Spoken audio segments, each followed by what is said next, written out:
Salut à toutes, salut à tous, j'espère que vous allez bien. Et ce soir, comme d'habitude, on se retrouve pour la suite de 20 milieux sous les mers de Jules Verne. Quel plaisir, quel bonheur, quelle joie. Donc on en est à un moment fatidique. Pourquoi moment fatidique? Parce que à la fin du chapitre 5, Ned Land, le fier harponneur, dit « Oui, la chose en question, sous le vent, par le travers à nous !» Et oui, le monstre est aperçu.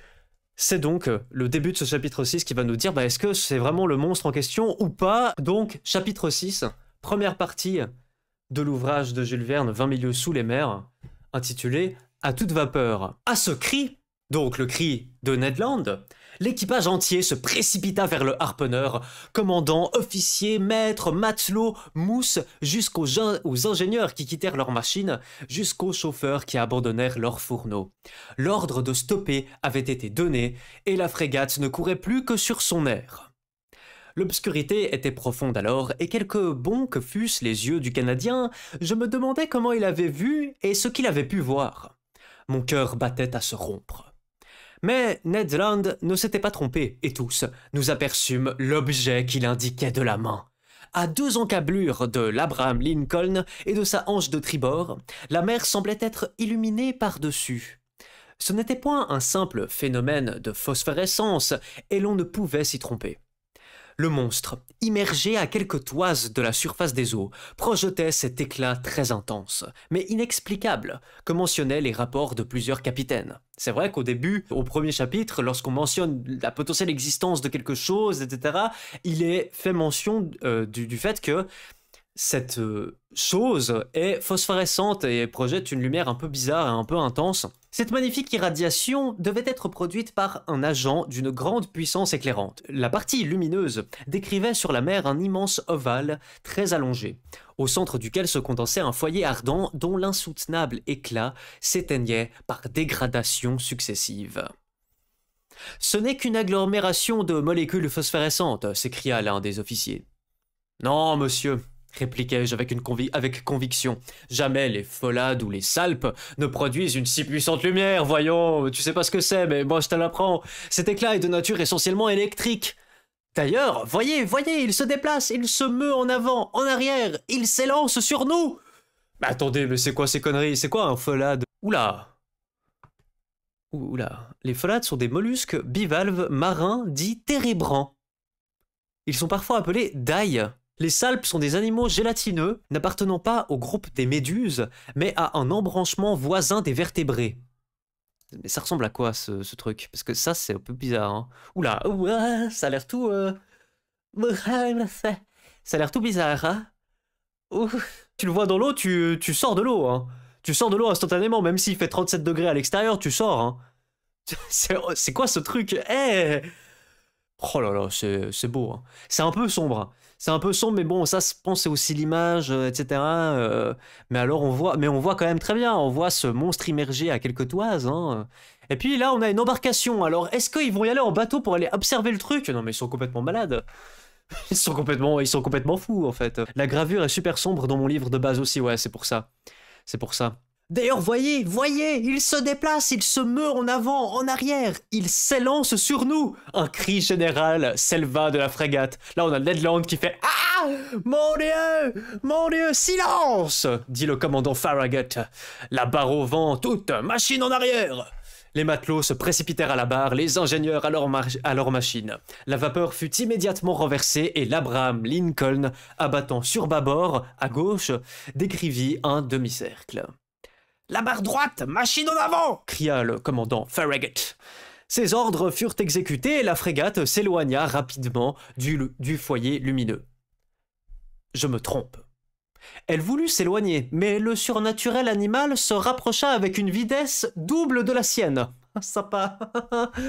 Nous étions haletants, tu m'étonnes. La stupéfaction, bien plus que la crainte, nous tenait muets et immobiles. L'animal nous gagnait en se jouant. Il fit le tour de la frégate qui filait alors 14 nœuds et l'enveloppa de ses nappes électriques comme d'une poussière lumineuse. Puis il s'éloigna de 2 ou 3 milles, laissant une traînée phosphorescente comparable au tourbillon de vapeur que jette en arrière la locomotive d'un express.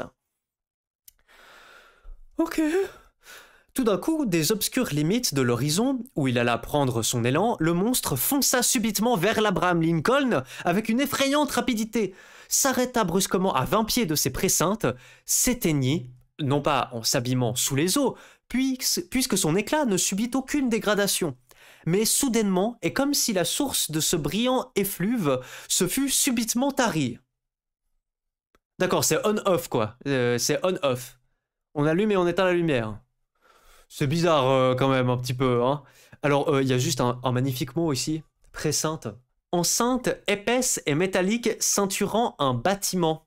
En fait, c'est tout cette bordure-là du bateau, je pense. Je pense que c'est ça. Je suis pas bien sûr, mais je pense que c'est ça. Comme si la source de ce brillant effluve se fût subitement tarie. Puis, il reparut de l'autre côté du navire, soit qu'il l'eût tourné, soit qu'il l'eût glissé sous sa coque. À chaque instant, une collision pouvait se produire, qui nous eût été fatale. Cependant, je m'étonnais des manœuvres de la frégate. Elle fuyait et n'attaquait pas. Elle était poursuivie, elle qui devait poursuivre, et j'en fis l'observation au commandant Farragut. Sa figure, d'ordinaire si impassible, était empreinte d'un indéfinissable étonnement. « Monsieur Aronnax, me répondit-il, je ne sais à quel être formidable j'ai affaire et je ne veux pas risquer imprudemment ma frégate au milieu de cette obscurité. D'ailleurs, comment attaquer l'inconnu, comment s'en défendre? Attendons le jour et les rôles changeront. » Vous n'avez plus de doute, commandant, sur la nature de l'animal? Ah non, monsieur, c'est évidemment un narwal gigantesque, mais aussi un narwal électrique. C'est pas pour nous faire flipper plus, c'est bien. Peut-être, ajoutai-je. Ne peut-on pas plus l'approcher qu'une gymnote ou une torpille? Mais oui, ou un folade ou salpe, ou un archéorotron, un babiroussa, ou un gymnote. Gymnote? Je sais pas. Ah, ils ont tous des organes électriques. Ah! Ouais, on va peut-être pas trop s'en approcher. En effet, répondit le commandant. Et s'il possède en lui une puissance foudroyante, c'est à coup sûr le plus terrible animal qui soit jamais sorti de la main du Créateur.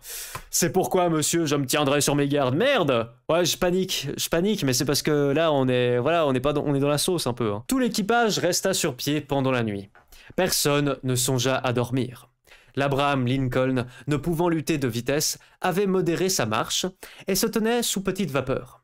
De son côté, le narwal, imitant la frégate, se laissait bercer au gré des lames et semblait décidé à ne point abandonner le théâtre de la lutte.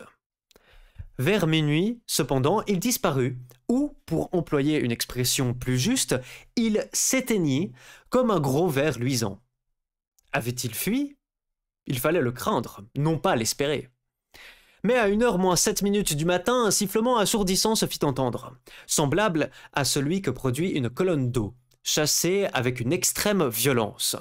Le commandant Farragut, Ned Land et moi, nous étions alors sur la dunette, jetant d'avides regards à travers les profondes ténèbres. « Ned Land, demanda le commandant, vous avez souvent entendu rugir des baleines ?»« Souvent, monsieur, mais jamais de pareilles baleines dont la vue m'avait rapporté $2000. Mais ça, c'est pas faux, ça, parce qu'on se rappelle que le commandant Farragut avait mis en concours $2000 à celui qui allait voir pour la première fois la bête. Et c'est Ned Land qui l'a vu. Donc, les 2000 balles, c'est pour Ned. C'est notre ami Ned qui va les avoir. En effet, vous avez le droit à la prime, mais dites-moi, ce bruit n'est-il pas celui que font les cétacés rejetant l'eau par leurs évents? Le même bruit, monsieur, mais celui-ci est incomparablement plus fort. Aussi ne peut-on s'y tromper, c'est bien un cétacé qui se tient là dans nos eaux. Avec votre permission, monsieur, ajouta le harponneur, nous lui dirons 2 mots demain au lever du jour avec mon petit harpon. Ça c'est un truc, ça transperce n'importe quoi. C'est vraiment un sacré délire. Écoute Ned, arrête un peu de te la péter s'il te plaît. Un moment, ça va quoi, c'est bon. Avec votre permission, monsieur, ajouta le harponneur, nous lui dirons demain au lever du jour à cette saloperie. S'il est d'humeur à vous entendre, maître Land, répondis-je d'un ton peu convaincu. Que je l'approche à 4 longueurs de harpon, riposta le Canadien, il faudra bien qu'il m'écoute. Mais pour l'approcher, reprit le commandant, je devrais mettre une baleinière à votre disposition. Sans doute, monsieur. Ce sera jouer la vie de mes hommes. Et la mienne, répondit simplement le harponneur. Eh ouais, il y en a rien à foutre de mourir. Ouais, on s'en fout de mourir, attends. On est là pour la chasse ou pas? Moi j'en ai rien à foutre, je perds ma jambe, je perds mon bras, je m'en fous.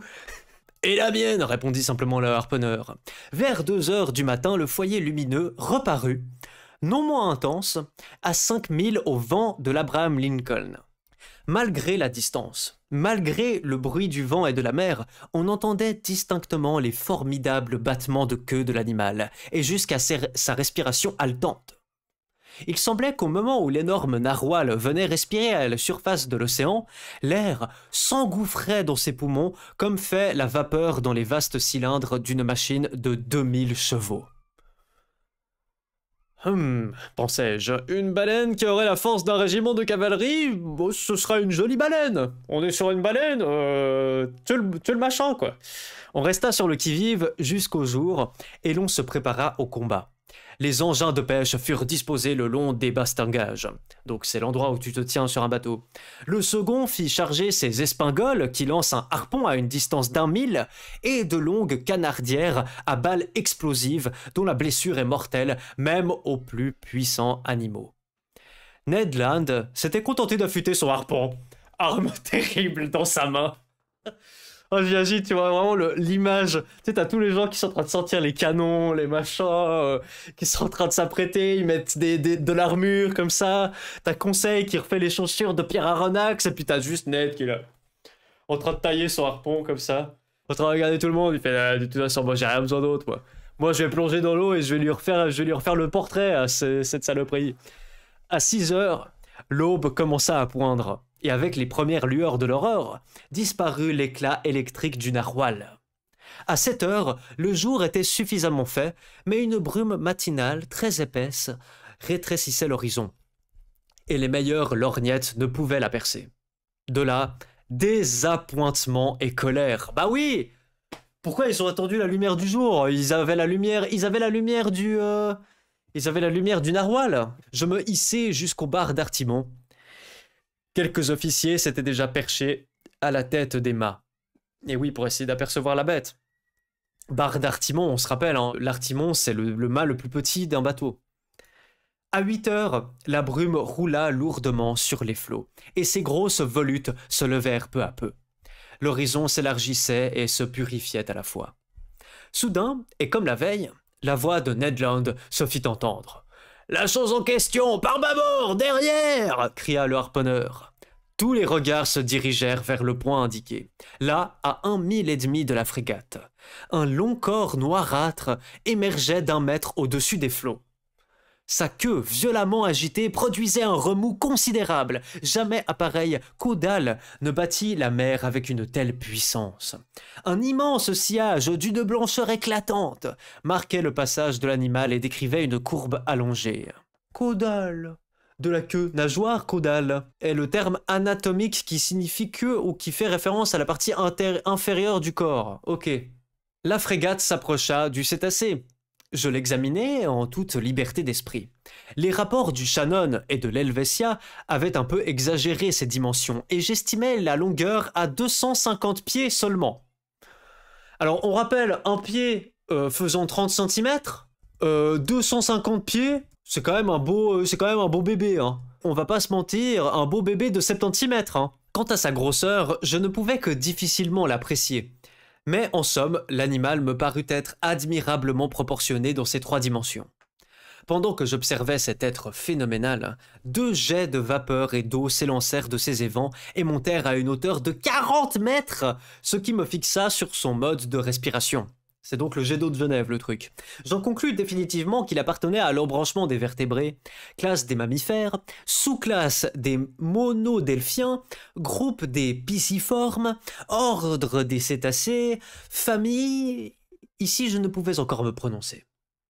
L'ordre des cétacés comprend 3 familles, les baleines, les cachalots et les dauphins, et c'est dans cette dernière que sont rangés les narwhals. Alors là, on en apprend des choses. Je savais pas du tout. Alors moi, j'ai toujours un problème avec l'embranchement des vertébrés. Ok, t'as invertébrés, t'as vertébrés. Classe des mammifères, d'accord. Sous-classe des monodelphiens. Alors qu'est-ce que c'est monodelphien? Donc mono, c'est un seul. Delphien. Monodelphe. Qui n'a qu'un utérus, quoi, c'est ça? Les mammifères monodelphes et les mammifères didelphes. Donc comme un homme en fait, tel un primate, qui n'a qu'un utérus comme un primate. Ok, je savais pas du tout quoi. D'accord. Groupe des pisciformes. Bon, dans pisciforme, il y a piscine, qui a la forme d'un poisson. Ichthyoïde. On a vu, hein, l'ichthyologie, c'est donc la science des poissons. Ordre des cétacés et famille, on peut pas tellement savoir, il y a 3 types de familles, donc dans les cétacés. Les baleines, les cachalots et les dauphins. Et le narwal fait partie donc de la famille des dauphins. Chacune de ces familles se divise en plusieurs genres, chaque genre en espèces, chaque espèce en variétés. Variété, espèce, genre et famille me manquaient encore, mais je ne doutais pas de compléter ma classification avec l'aide du ciel et du commandant Farragut. L'équipage attendait impatiemment les ordres de son chef. Celui-ci, après avoir attentivement observé l'animal, fit appeler l'ingénieur. L'ingénieur accourut. « Monsieur, dit le commandant, vous avez de la pression ?»« Oui, monsieur, répondit l'ingénieur. »« Bien, forcez vos feux et à toute vapeur !» 3 hurrahs accueillirent cet ordre. L'heure de la lutte avait sonné. Quelques instants après, les 2 cheminées de la frégate vomissaient des torrents de fumée noire et le pont frémissait sous le tremblement des chaudières. L'Abraham Lincoln, chassé en avant par sa puissante hélice, se dirigea droit sur l'animal. Celui-ci le laissa indifféremment s'approcher à une demi-encablure, puis, dédaignant de plonger, il prit une petite allure de fuite et se contenta de maintenir sa distance. Cette poursuite se prolongea pendant 3 quarts d'heure environ, sans que la frégate gagnât 2 toises sur le cétacé. Il était donc évident qu'à marcher ainsi, on ne l'atteindrait jamais. Le commandant Farragut tordait avec rage l'épaisse touffe de poils qui foisonnait sous son menton. Comme moi, exactement comme moi. « Ned Land » cria-t-il. Le Canadien vint à l'ordre. « Eh bien, maître Land, » demanda le commandant, « me conseillez-vous encore de mettre mes embarcations à la mer ?»« Non, monsieur, » répondit Ned Land, « car cette bête-là ne se laissera prendre que si elle le veut bien. » Que faire alors? Forcez de vapeur si vous le pouvez, monsieur. Pour moi, avec votre permission, je vais y aller à la nage. Pour moi, avec votre permission, s'entend, je vais m'installer sous les sous-barbes de Beaupré, et si nous arrivons à la longueur de harpon, je harponne. Allez, Ned, répondit le commandant Farragut. Ingénieur, cria-t-il, faites monter la pression. Alors, sous les sous-barbes de Beaupré, pièce du harnais du cheval qui réunit les 2 montants du col. Non mais attends, c'est une blague. Ah ouais, on est sur un... C'est Chuck Norris en fait, le gars. Il va se foutre là, genre vraiment en mode genre prêt à... Ah non mais c'est incroyable. Câble ou chaîne qui maintient le Beaupré par-dessous, c'est ça en fait. Le Beaupré c'est ça? Non mais c'est incroyable. Le Beaupré c'est ça, et ça c'est donc la sous-barbe. Forcez de vapeur si vous le pouvez. Alors pour moi, avec votre permission, s'entend, je vais m'installer sous les sous-barbes de Beaupré, je vais m'accrocher comme ça là, et si nous arrivons à longueur de harpon, je harponne. Je lui marave la gueule. Allez Ned, répondit le commandant Farragut. Ingénieur, cria-t-il, faites monter la pression. Ned Land se rendit à son poste. C'est incroyable. Les feux furent plus activement poussés, l'hélice donna 43 tours à la minute, et la vapeur fusa par les soupapes. Le loch jeté, on constata que l'Abraham Lincoln marchait à raison de 18 5 dixièmes à l'heure. C'est bien précis, ça. Mais le maudit animal filait aussi avec une vitesse de 18 5 dixièmes. Bah oui. Pendant 1 heure encore, la frégate se maintint sous cette allure, sans gagner une toise. C'était humiliant pour l'un des plus rapides marcheurs de la marine américaine. Une sourde colère courait parmi l'équipage. Les matelots injuriaient le monstre, qui d'ailleurs dédaignait de leur répondre. Bah oui. Bah oui. On peut se retourner et puis faire allez bien vous faire foutre. Ouais, laissez-moi tranquille au bout d'un moment, merde. Le commandant Farragut ne se contentait plus de tordre sa barbiche. Il la mordait. Alors moi, j'arrive pas à la mordre, ma barbiche, encore. L'ingénieur fut encore une fois appelé. « Vous avez atteint votre maximum de pression ?» lui demanda le commandant. « Ah oui, monsieur, » répondit l'ingénieur. « Et vos soupapes sont chargées ?»« À 6 atmosphères et demie. »« Chargez-les à 10 atmosphères. » Voilà un ordre américain s'il en fut. On n'eût pas mieux fait sur le Mississippi pour distancer une concurrence. « Conseil !» dis-je, à mon brave serviteur qui se trouvait près de moi. « Sais-tu bien que nous allons probablement sauter ?»« Comme il plaira à monsieur. » Toujours lui. Hein. Ah, toujours lui, tu peux lui dire n'importe quoi. Non, mais alors là, peut-être la Terre va exploser. Ouais, mais comme il vous plaira. Ça m'est égal, de toute façon. Eh bien, je l'avouerai, cette chance, il ne me déplaisait pas de la risquer. Les soupapes furent chargées. Le charbon s'engouffra dans les fourneaux, les ventilateurs envoyèrent des torrents d'air sur les brasiers. La rapidité de l'Abraham Lincoln s'accrut. Ses mâts tremblaient jusque de leurs emplantures, et les tourbillons de fumée pouvaient à peine trouver passage par les cheminées trop étroites. Les emplantures marines, encaissement destiné à supporter le pied d'un mât. Ah, d'accord, oui. Donc lock, instrument de navigation maritime qui permet d'estimer la vitesse de déplacement d'un navire sur l'eau. Eh bien, timonier, demanda le commandant Farragut. 19 003e, monsieur. Forcez les feux. L'ingénieur obéit. Le manomètre marqua 10 atmosphères. Mais le cétacé chauffa lui aussi, sans doute, car, sans se gêner, il fila ses 19 003 Quelle poursuite! Non, je ne puis décrire l'émotion qui faisait vibrer tout mon être. Ned Land se tenait à son poste, le harpon à la main. Plusieurs fois, l'animal se laissa approcher. « Nous le gagnons !» s'écriait le Canadien. Puis, au moment où il se disposait à frapper, le cétacé se dérobait avec une rapidité que je ne puis estimer à moins de 30 000 à l'heure. Et même, pendant notre maximum de vitesse, ne se permit-il pas de narguer la frégate en faisant le tour. Un cri de fureur s'échappa de toutes les poitrines. À midi, nous n'étions pas plus avancés qu'à 8 heures du matin. Le commandant Farragut se décida alors à employer des moyens plus directs.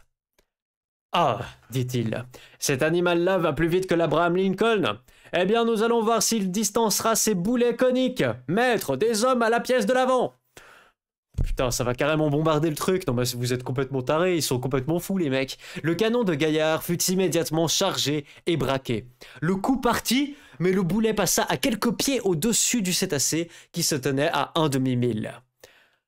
« À un autre plus adroit !» cria le commandant. « Et 500 $ à qui percera cette infernale bête !»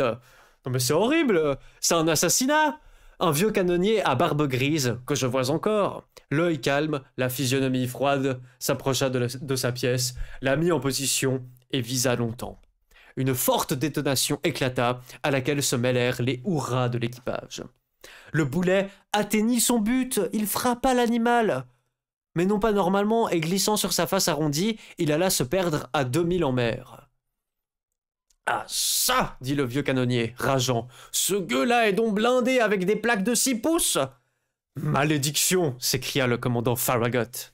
La chasse recommença et le commandant Farragut, se penchant vers moi, me dit « Je poursuivrai l'animal jusqu'à ce que ma frégate éclate !»« Oh, si on pouvait éviter de tous crever quand même, ce serait pas mal. Oui, répondis-je, et vous aurez raison, bah oui, mais allons tous mourir, c'est super. On pouvait espérer que l'animal s'épuiserait et qu'il ne serait pas indifférent à la fatigue comme une machine à vapeur. Mais il n'en fut rien. Les heures s'écoulèrent sans qu'il donnât aucun signe d'épuisement. C'est pas beau, ça? Et voilà. Un vieux canonnier à barbe grise, regardez ce qu'ils font subir à ce pauvre animal. Mais bon, visiblement l'animal il est toujours là et il résiste. Hein. Il prouve qu'il existe. Et ça c'est beau. Comme la chanson. Cependant, il faut dire à la louange de l'Abraham Lincoln qu'il lutta avec une infatigable ténacité. Je n'estime pas à moins de 500 km la distance qu'il parcourut pendant cette malencontreuse journée du 6 novembre. Mais la nuit vint et enveloppa de ses ombres le houleux océan. En ce moment, je crus que notre expédition était terminée et que nous ne reverrions plus jamais le fantastique animal. Je me trompais. À 10h50 du soir, la clarté électrique réapparut, à 3000 au vent de la frégate, aussi pure, aussi intense que pendant la nuit dernière. Le narwal semblait immobile. Peut-être, fatigué de sa journée, dormait-il, se laissant aller à l'ondulation des lames. Donc les lames, c'est les vagues. Il y avait là une chance dont le commandant Farragut résolut de profiter. Il donna ses ordres.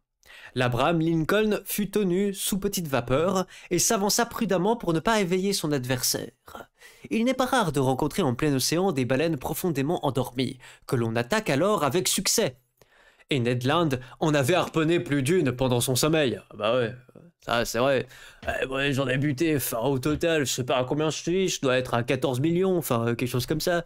Le Canadien alla reprendre son poste dans les sous-barbes du Beaupré, donc sous l'étrave du bateau. La frégate s'approcha sans bruit, stoppa à 2 encablures de l'animal et courut sur son air. On ne respirait plus à bord. Un silence profond régnait sur le pont. Nous n'étions pas à 100 pieds du foyer ardent dont l'éclat grandissait et éblouissait nos yeux. En ce moment, penché sur la lisse du gaillard d'avant, je voyais au-dessous de moi Ned Land, accroché d'une main à la martingale, de l'autre brandissant son terrible harpon. 20 pieds à peine le séparaient de l'animal immobile. Putain, mais vraiment, ça me fume. Oh, mais c'est qui ce mec, quoi? Donc martingale, c'est ça. Donc ça, c'est le mât de Beaupré. Et la sous-barbe, ça doit être en dessous. Et l'étrave, donc c'est l'avant du bateau. Et la martingale, c'est ça. Donc il a le bras carrément, il s'accroche à la martingale du truc et il a le harpon de l'autre main. C'est un pirate, en fait. Pirate. Bon. Tac, tac, tac. 20 pieds à peine le séparaient de l'animal immobile. Donc là, il l'attend un peu... il l'attend un petit peu... petit... Hein? Ouais. Petit joueur, un peu. Tout d'un coup... Son bras se détendit violemment, et le harpon fut lancé. J'entendis le choc sonore de l'arme qui semblait avoir heurté un corps dur. La clarté électrique s'éteignit soudain, et 2 énormes trombes d'eau s'abattirent sur le pont de la frégate, courant comme un torrent de l'avant à l'arrière, renversant les hommes, brisant les saisines des dromes. Un choc effroyable se produisit et, lancé par-dessus la lisse, sans avoir le temps de me retenir, je fus précipité à la mer. Oh, ok, ah oui, alors bon, alors là on est dans le vif du sujet, d'accord. Brisant les saisines des dromes. C'est incroyable ce site. Non mais attendez, je vais l'enregistrer ce site. Parce que là on a tous les termes. Mais c'est incroyable! Saisine, cordage servant à fixer et à maintenir à leur place certains objets. Le saint site pour lire du Jules Verne. Ah ouais, là c'est parfait. Alors, donc les saisines des dromes, est-ce qu'il y est? Drôme! Ensemble des embarcations, des pièces de rechange, mâts, vergues, avirons, etc., embarqués à bord d'un bâtiment. Et 2 énormes trompes d'eau s'abattirent, courant comme un torrent, renversant les hommes et brisant les saisines des dromes. Donc ce qui tient tous les saisines, c'est les câbles qui tiennent tous les objets de rechange qu'il y a sur un bateau. Et notre Pierre Aronnax, qui est donc tombé dans l'eau, homme à la mer, désastre effroyable. Que va-t-il se passer là? Parce que là, il tombe à l'eau à ce moment-là. Compliqué là, la vie. Hein. La vie, elle est pas simple. Hein.